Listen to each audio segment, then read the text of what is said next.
Another core commitment of the studio is its asset-based framework. You have co-authored with Susan Delowy a book published by Swallow Hills. Why this one? Available on Amazon. Boom. Upcycling Sheltered Workshops. And at the heart of that book is the beginning of articulating the creative abundance model. So abundance, building abundance, amplifying abundance is what you seek to do. Mm-hmm. Talk to me about what abundance means to you. We don't live within a scarcity mindset because there is so much and we want to share it.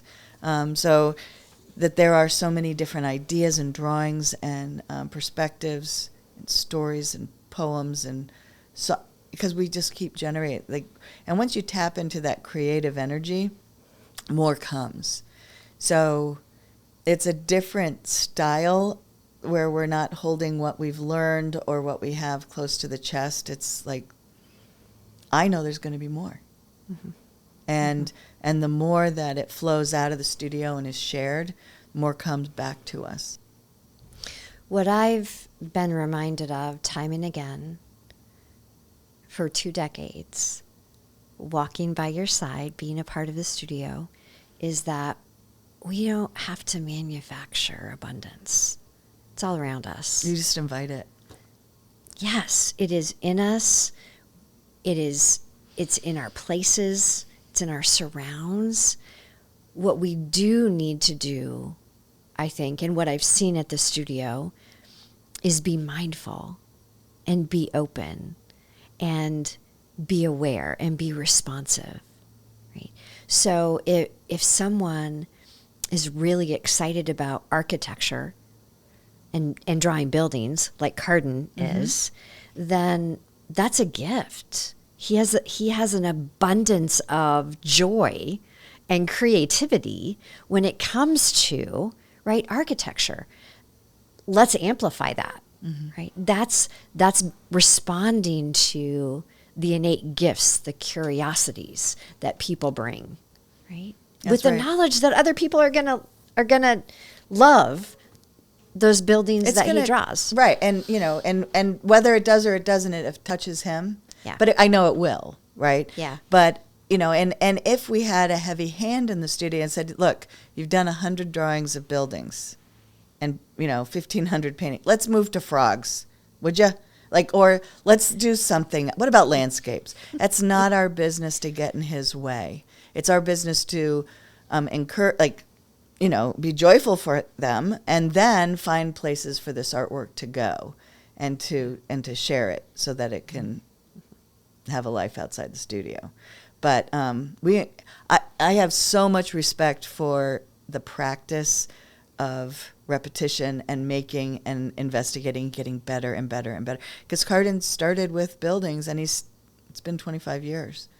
And I say buildings, they are so rich, and the storylines in them are amazing. Mm-hmm.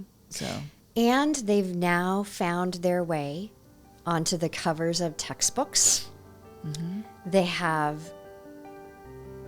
found their way to the president's office at Ohio University. Mm-hmm. Right? He's commissioned, right, to do this work because his passion is evidenced in what he produces, right, through that process. People honor that process and they're drawn to it. Yeah, absolutely.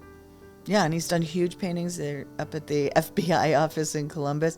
I mean, he's a recognizable artist, and people want it. So, yeah. And oh my God, I mean, and I just love it. He has probably 10 to 12 paintings going at a time. He goes from one to the other, and then he'll spend time to come back to another, and that's his style. And again, we don't get in the way. Like, oh, you got to finish this one before you start a new one. That could be a very typical thing that somebody might say who doesn't respect the individual process of another. It's like, no, if he wants to hop around, are you kidding? Absolutely, because sometimes things need to rest, and you come back to it. So we don't get in his way. I see a connection between misfitting and fitting and an abundant approach to living. Because to honor the abundance of another, the abundance in our surround, we have to be responsive to the uniqueness. We have to create environments in which people in all of their uniqueness can thrive. So we create environments. We don't expect people to be something that they're not, physically or in their interests.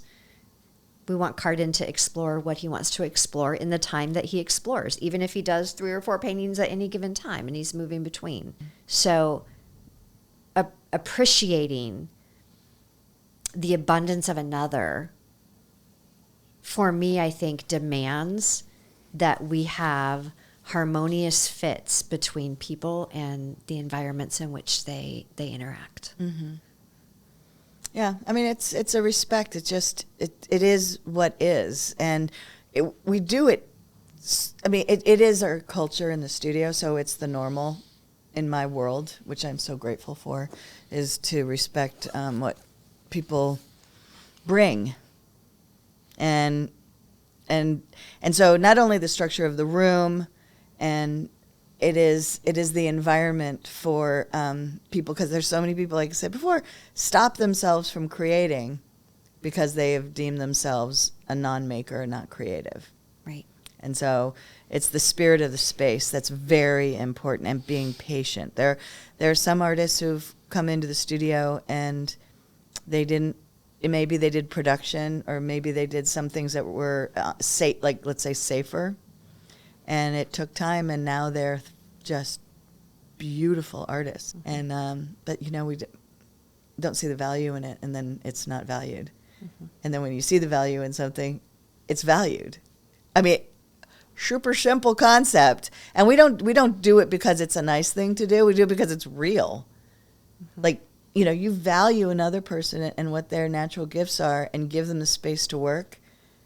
Talk about abundance. I mean, I can't keep up. I'm exhausted with the river of beauty that comes out of the studio, and it just doesn't stop. And we're working with people who are deemed from the outside as non-viable, non-productive, whatever it is that makes people less than. And we really want to create the example that is just really not okay. To just push people off to the side and say, keep yourself busy over there. You're not allowed in. And that's why we're at the center of town. That's why we're at the middle of anything that you see, is because baby will not be put in a corner. I'm going to tell you that. One of those artists who ought not ever be put in a corner or have an individual service plan that discourages storytelling about her favorite person, Smokey Robinson, is Alexis Reinhardt. Since Alexis was 18 and first heard Smokey perform in Chautauqua, New York, after the performance, he was kissing women on the cheek, and Alexis moved on in there and got a couple of kisses on her right cheek. She developed a bit of an obsession with him, and we've seen 10, 12 concerts, we're not sure, met him a few times. Anyway, she started writing about him, and that's what she liked to do mostly. And I remember thinking, well, how's that going to work, in an art studio, if she's just going to write stories about her idol? But Patty figured it out. I mean, Patty immediately said, oh, that's great. She can write, and we'll incorporate that into our artwork, where it's a collaborative experience anyway. And so the writing can be part of a bigger artwork, and she's just been writing ever since. And that was over 20 years ago. That, in typical schools and programs, it's the standardization of the human being to become what will be useful. And so, in a sheltered workshop, which is a supported work environment typically for people with developmental differences, they're phasing this model out, but it's a factory style work environment. And so your value is if you can do the job. Right. And so any aspect of the studio, I would say we turn upside down from what is traditionally thought of as productive. So we're not having one expectation for a group of 35 people to be the same. We're saying that 35 people are different, but they get to work in this same space. And I tell you, our days are full of joy and discovery and experimentation. And when you try to fit 35 different people into the same mold, your energy is spent fixing or altering or saying, behavior plans, or like, why can't you just sit in your chair? Why can't you just do this job? Like, because they don't like it. So either you can have control and contort the situation, or you can create a structure that releases people to investigate their own interests. And I guess what? The latter is way more interesting, and it's easier. And I believe in ease. I believe in hard work. I mean, believe me, this is hard work. It's physical work, but it is joyful. And telling people that they should be different is not joyful. And it's cruel. It's cruel.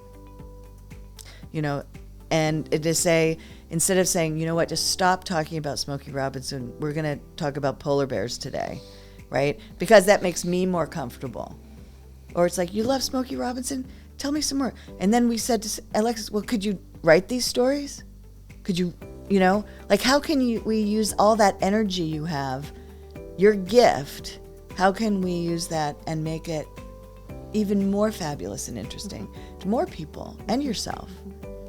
And so it went from a problem to a gift. Yeah. And that's what we do all day long, is that we approach challenges as not problems. It's like, oh, interesting. Then what are we going to do to turn this into a positive?